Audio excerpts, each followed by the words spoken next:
Welcome back this to is the intro. Welcome back to KingWoes Court, episode 40 inbound. Woo.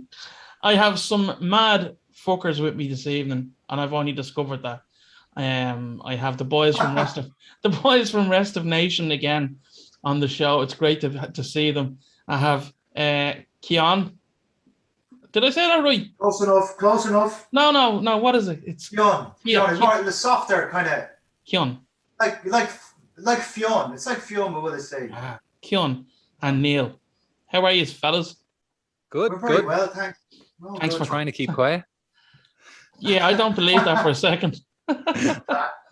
So thanks for coming on to the show, and great to be here. Yeah, it's I spoke to a couple of the lads before, didn't I? Probably Timmy and Chris, was it? Yeah. I think they're the face men. Oh yeah. They're the head honchos, you could say. Yeah, you mean the Egypts? Yeah, they're the Egypts. But we're talking today about your new single, which is actually it's out when we're recording this. It's out today, but when this goes out, it'll be Monday, so we'll have all been able to digest it and see how awesome it is, because it's pretty fucking cool, like, you know. Thank you. Yeah, absolutely. So it's called Act 3. Yeah. Act 3. Yeah. So do you want to give me an idea about what's going on with the track and give me a bit of a? We'll let Pawnee do that. It's his. Go on, Pawnee.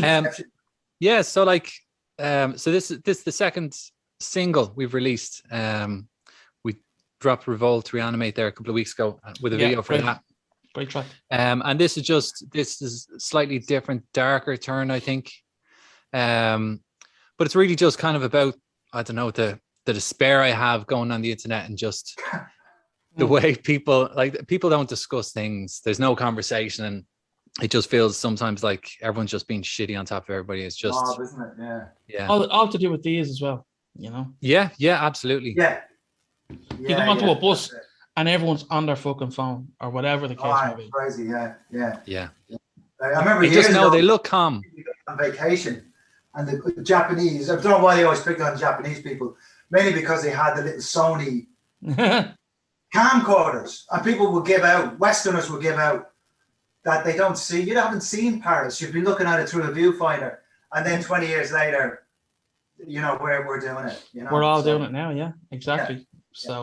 So that's basically. And what does Act 3 actually mean? Is that a specific? Well, yeah. So it's kind of you know, this is going back to stuff that gets drilled into you in school and stuff. But the idea that like a Shakespearean tragedy is always in 3 acts, and the 3rd act is where everything just goes to absolute shit. Yeah. So pretty much that's kind of that's kind of the way I feel kind of about it.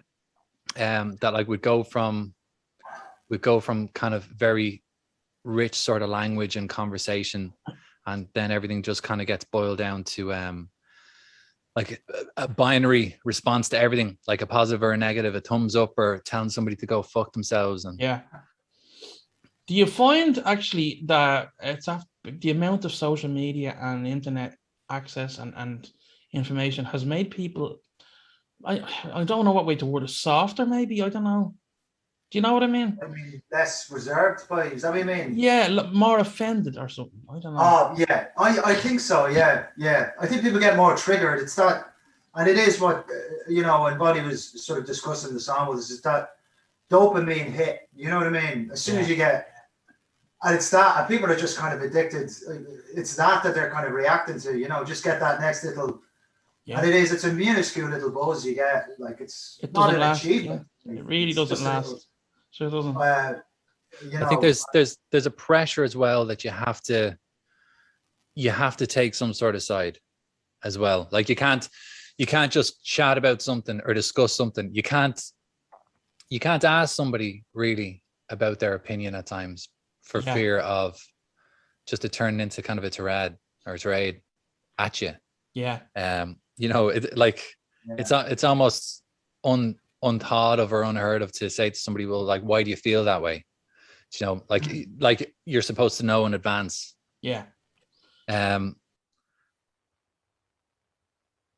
kind of that's it. Terrifying at times. It is terrifying. Yeah, it is. But then at the same time, like you would wish that you would be able to just discuss things more. You'd wish that you'd be able to, I don't know, sometimes shake people Yeah. and just say, calm down. Do you know who, and this is going to sound totally off the wall here, but you know who's great for having good direct conversation with? The elderly. Do you know what I'm saying? Because Yeah. they're not the elderly, old people. Oh, right. Yeah. Yeah. Because they're not on their phone, they're not on a phone, and they've so Yeah. many rich stories to tell. Yeah. And there's no But bullshit. experience. I mean, this is the thing, you know. If it's like everybody's grandfather, everybody's got a grandfather or grandmother, and they'd always study to, you know, do your own thing or work hard. And it sounds like nonsense.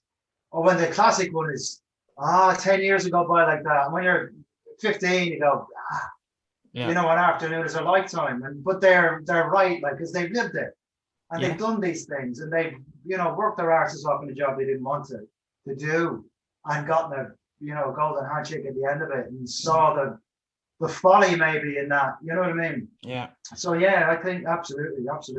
I think the goal for them was to get the only hope I have now is that it's probably a hope in vain, but that the pandemic and people living through the pandemic, that maybe just a sense of kind of, a trial in somebody's life will kind of toughen them up a bit.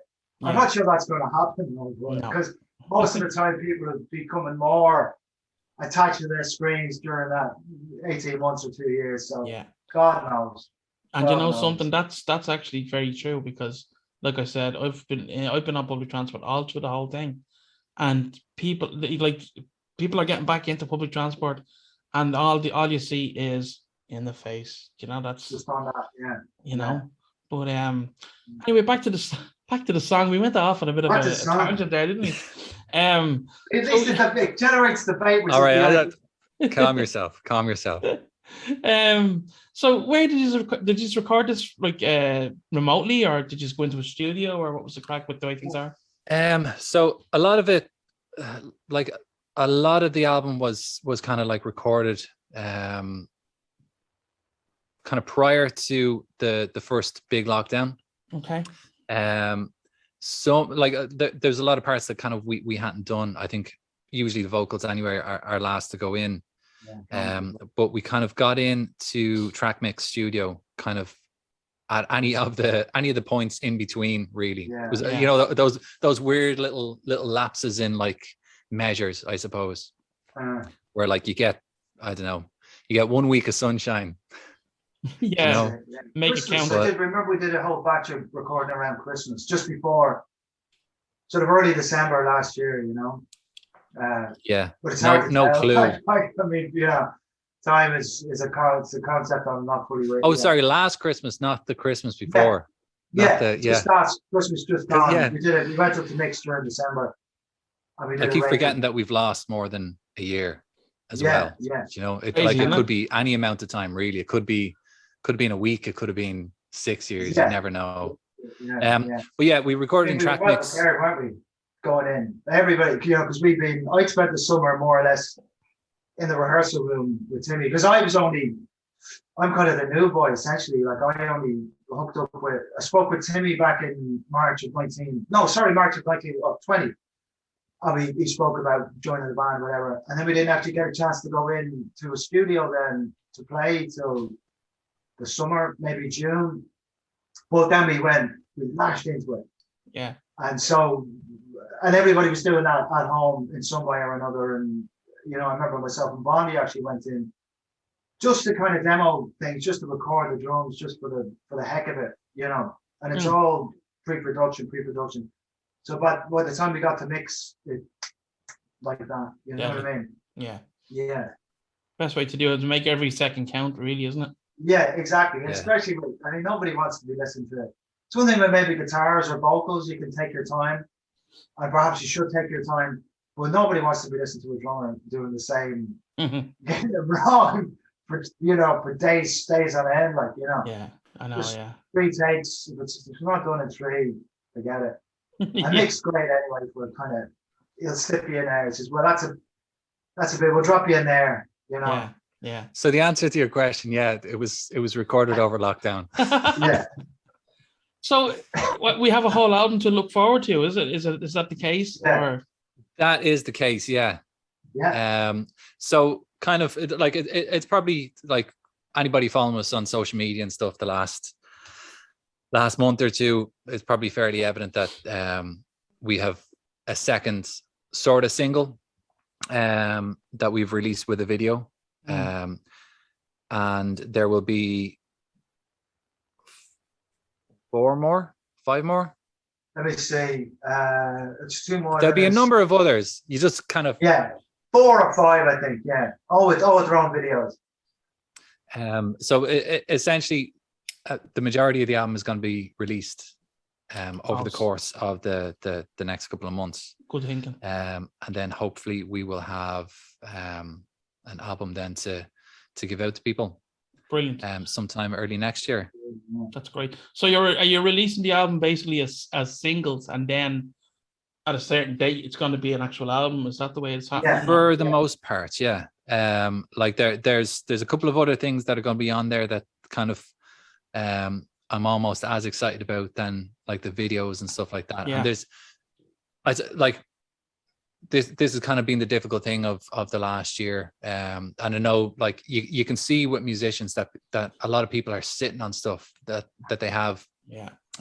Like aside from actually recording and getting this album prepared, we've done an awful lot of work on writing and like kind of, that's one of the great things about technology. Not to just shit all over phones the whole time, but like being able to like these sort of Zoom calls to just sort of hash out stuff, hash out ideas, you know, being able to get an idea down to tape just nice and quick, send it over to somebody else. Like you might have that thing where there's 5 or 6 songs that are kind of like in pieces and they're going around between everybody and people are putting on bits and pieces, and all of a sudden we're back in the room, we're rehearsing our tracks and we have a bunch of other stuff.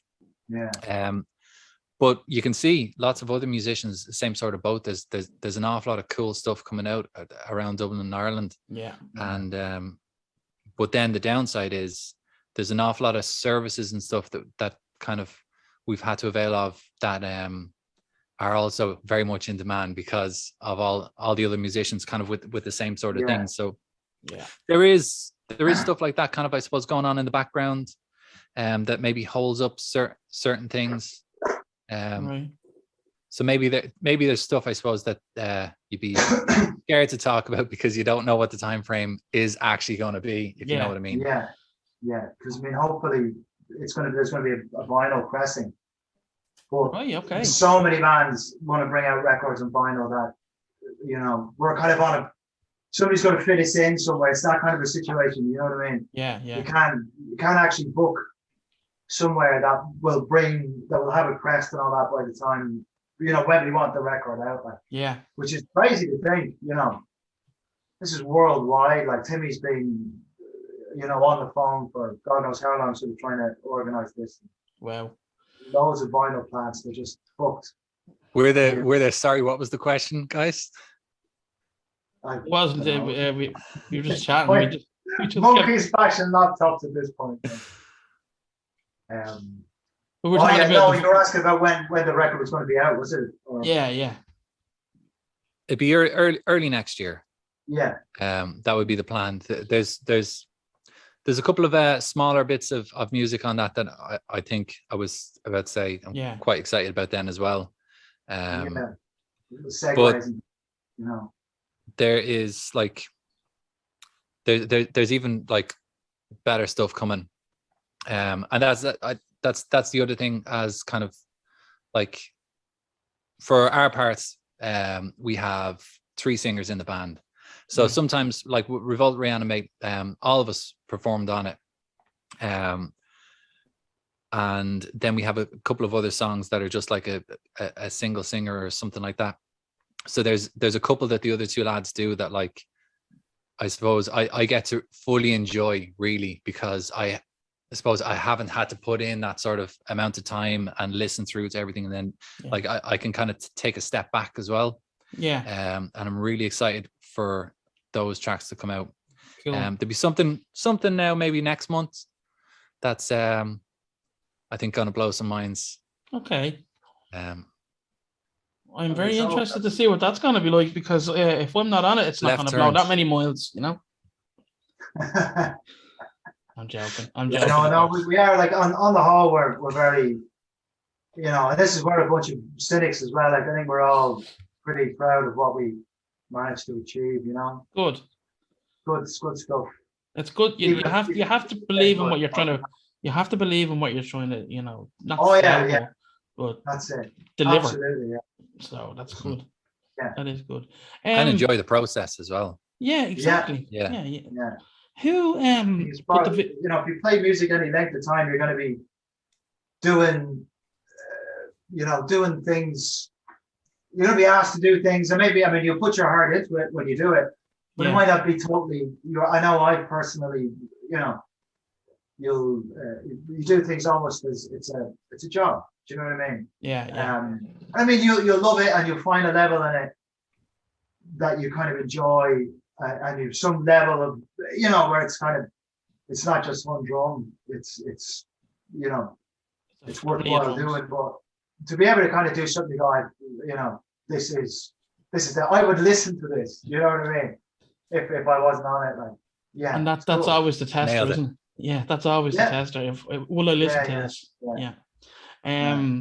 Who did the video for you, boys? The current one for Act 3. So first of all, big shout out to Angle, who did the Revolt Reanimate. Okay. This one was made by Andy.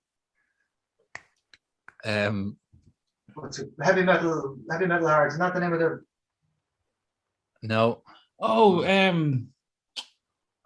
the guy from England. Yes. Yeah, he does all Jesus. the It's Andy. Is it? It's not Ray Felter. No, it's. I know the guy you're talking about. I do know the guy. Timmy will give us 4 lashes. Unfortunately, yeah. You see This is brilliant. yeah. Now I see why we're not allowed out, Keon. We don't write anything down. We don't remember this. And yeah, like, yeah, I'm gonna have to text one of the lads and actually get that. But yeah, I think like he did an absolutely savage job from kind of what we sent to him. Yeah. It always feels very weird, kind of just sending off a list of just mad ideas that, like, in your head it kind of makes some sort of cohesive sense, and then you actually write it down on a page, and everyone's looking at you like this doesn't really track.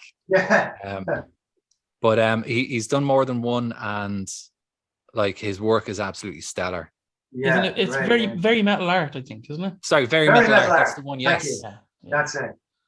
Yeah, he's very good. He's Brilliant. Very good. You know, it was and of course we were, you know, sort of, you kind of like to think that maybe he was putting a little bit more effort in for some reason, but he did seem to be, you know, there's a lot of what you can imagine he does, because he's done so many of these kind of lyric videos. Yeah. And his YouTube channel is full of these things, and you know, he goes and he probably has his stock images and stuff that he uses, and but it doesn't feel that way. You probably think, he just he just does it in his sleep. But because we were asking him specifically for things, and we were giving narratives and stuff, you know, the results seem to have, I don't know, a bit more care in it, you know. Yeah, because it was more like a collaboration rather than you just saying to him, do this, do that. I think so. Yeah. And it would be nice if he kind of enjoyed it. You know, it's a kind of a bit of an ego boost that he would enjoy it a bit more than other stuff he did. Like, but there's I got that impression. You know, we've just really blown away. Really, well, what he did. Like I would say, like, he's definitely you know, you'd almost expect something like that to be kind of like of a almost homogenized, but it's not. It's really the other way. Like everything feels like it's completely just customized. Like there's an awful lot of work, and you can I feel like you can feel that coming off those videos. Yeah, absolutely. That's right. Absolutely. Do you have you released the name of the album yet, or is that still on the wraps? Or I don't think it'll have a title. Oh, okay. I don't yet. It's a weird thing because I suppose everything kind of feels like it's a big bowl of soup at times. You know, everyone kind of puts in a little bit of flavor, so you don't know what to call it. Mm. Do you know what I mean? It's it will taste how it tastes in the end. Right. Okay. So I don't think there's any specific plan for a specific name of it. Okay.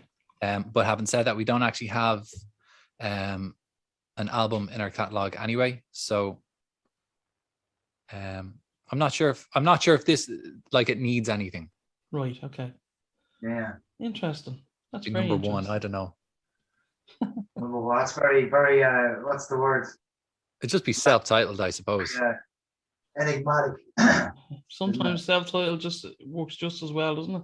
Yeah, and I suppose as well the idea that this isn't because before it was Chris, Timmy, and Kevin, the old drummer, and they were the kind of the core. And then Bonnie might come in and do a song. Tony would do a song. Like Dave Lee did a song, and John at my head did a song. And but this is kind of a fixed. So you know, in Timmy's mind and in Chris's mind, this is a new kind of I would say new version of the band. So that's why they were thinking of doing that. You know, this isn't like a Restive Nation from 3 years ago. It's a new thing. It's and kind of that the album has to reflect that. Like, awesome. You know. It's going to be interesting that you have 3 vocalists. You know, like that's. I find that that very different vocalists as well. Yeah. So who's so it's yourself, Tony, and who's the third vocalist? John at my head. Right. He's, so there's already a track out with John's vocal on it. It's called Cliff's Edge. Okay. He is the London geezer. Oh, okay. English gentleman. He's actually from Dublin. He was born in Dublin, but he lived in London for a long time. Right. Okay. He has a very distinctive voice for kind of spoken word. He's actually on the Act 3 track near the end. There's a bit of a spoken word he pipes in with that. Okay, cool.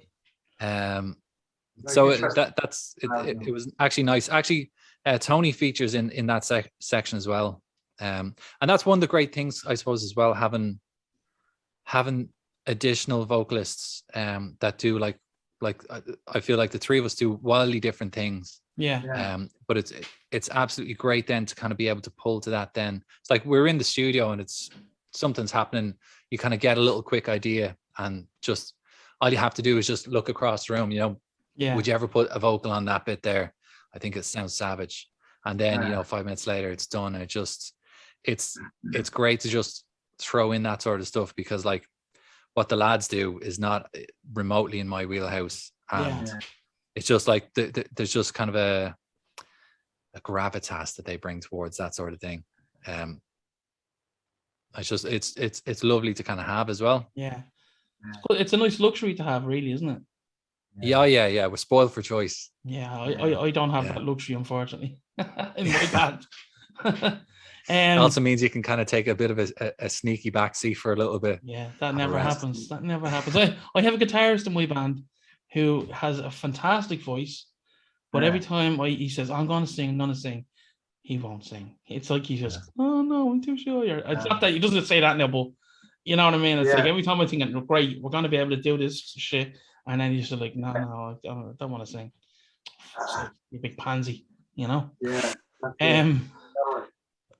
So tell me this, because doesn't sound like you're kind of pushing him towards there. No. Putting too much pressure on him. At least I'm not trying to force him to smoke or something. You know what I mean? Like it's not peer pressure to smoke or drink. You know, it's give away a kidney or something. Yeah, go on, sing. Go on. I know it's you can. Easy. Just open your mouth and go. Oh. Who would be your boys' main influences in your particular field? There's a question. Yeah, Keon, who would be your main influences? I'll go boil the kettle, will I? I'll have a go. I mean, that's one of the great things about the band is there are genuinely. It's not just kind of lip service either. It's genuinely a really, really mixed bag of influences. You know, I mean, I grew up listen from, I mean, I grew up now when I was a kid, the things that caught my ear on the radio, everything from The Clash to Stevie Wonder, do you know what I mean? And then later on, I guess a lot of the connection with this band and this band sound, I mean, I loved Soundgarden when it came out, like in Zeppelin and all that sort of stuff. I love that stuff. And still do, like I still love listening to the Soundgarden records from the 90s, you know. And then a lot of them, I would have listened to a lot of kind of muso music as well, I suppose, you know, along the way. Like I love people like Herbie Hancock and stuff like that, you know, kind of jazz and even kind of people that do sort of modern jazz. Like I was only watching a documentary about Jojo Mayer last week. All right. A Swiss drummer, based in New York, a Swiss drummer. And his thing is he has this band called Nerve, and they basically make live drum and bass, but it's really kind of, you know, it's really savagely played drum and bass and breakbeat and all that sort of thing. And I love that sort of thing because I used to listen to like Aphex Twin and people like that. Right. Okay. When I was as well, you know. So that would be kind of a real mixed bag. And then along the way, I used to play trad sessions in pubs and stuff, you know, Irish trad sessions. So it's taking everything really, you know. Bit of everything. Fair play. Whatever's going. Yeah. Whatever's going. Yeah. Pawnee, what about you? I'd say like my first big love was Radiohead. I hadn't gathered that in the single, by the way. You know, the video for No Surprises, and I always think about it around Christmas because like that it's the one with the bowl. He's been on the bowl. Yeah. But like I remember watching that video like back when like you could watch videos on MTV, like they actually had videos there. Remember that? But like that thing with the fishbowl, and it's just like you can tell like he's actually done it for whatever number of seconds where it just fills up with water, and he's like he's actually doing his take then like underwater, and then he has to pull the thing. I at the time I watched like a making of, but like I kind of, that was my first big love. And then kind of when I heard like Tool and Maynard and Chris Cornell in Soundgarden, and I got Chris Cornell's like solo album, and just kind of the way those vocals would move around, like just move around the song. I mean, particularly like I suppose Tool, everyone's just hanging on for dear life while Danny Carey just does whatever he wants. Yeah. But there's something very fluid about those lads, and like the kind of the notes and the chord progressions that they go to just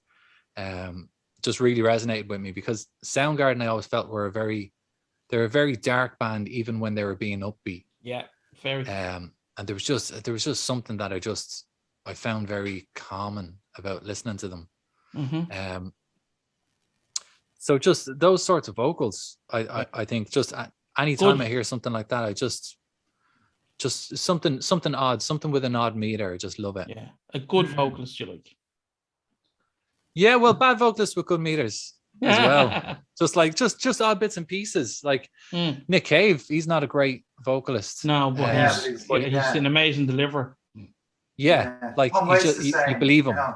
Exactly. And they have some very, very odd albums and odd songs. Yeah. Very, very, very dark. You'd never know which way it's going to turn as well. I kind of love that kind of the surprises in it. I'm gonna give you two bands and see if you've heard of them, and if you haven't, I want you to go and listen to them. Okay, I try this with every show now that I do. All right. The first one is Morphine. Have you heard of them?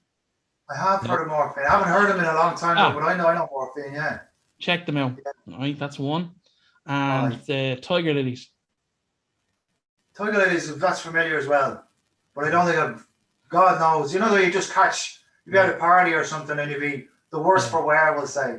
Yeah. And somebody goes, "Have you heard that?" And you kind of go, "Oh, that's brilliant." Yeah. But then you go home and you can't remember what the hell it was. Yeah. Check those bands out and let me know what you think. They're kind of like a three-piece, and it's real bass-driven and. Yeah, they're a three-piece kind of vaudeville, kind of carny style music, but the singer has a really great range. He's very high pitched.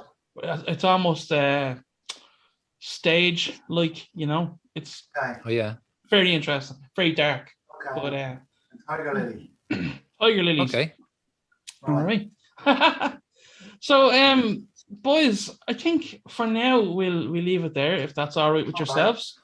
Yeah, That's fine. So the single is Act 3 and it's out now. It's out now. And I have to say it's very cool. It did give me the Tool kind of Perfect Circle vibe with a bit, and I did hear a little bit of Radiohead in there as well, which is all good. It's all good, like, you know. So Thanks, absolutely. So what you can get it on? Can you get it on Bandcamp and all the usual kind of things? No. It's just a video up on YouTube Right. Okay. at the moment. So the whole record's out. Then you can get the whole thing. I think that's the way it's. Okay. Deadly.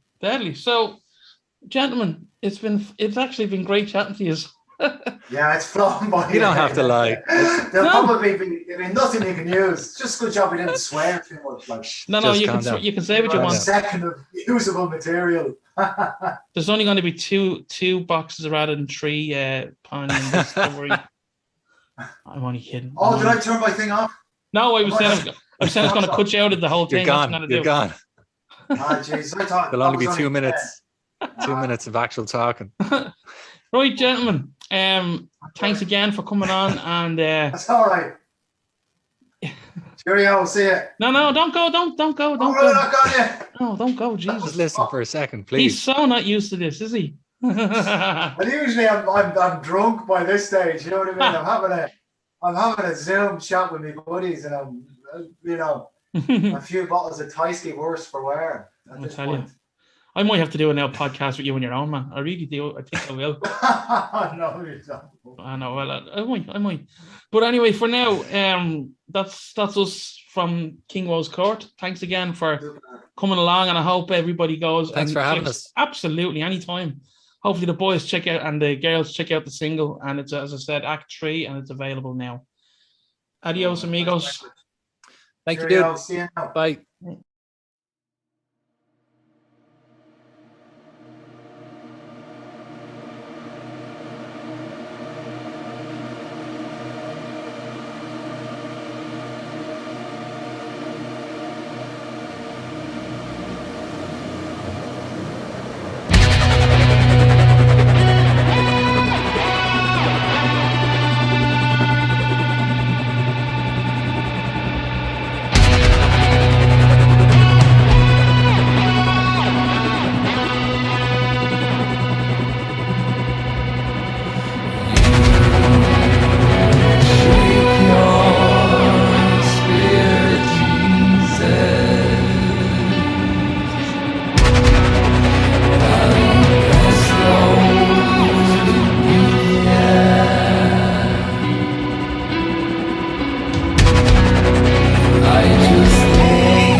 of the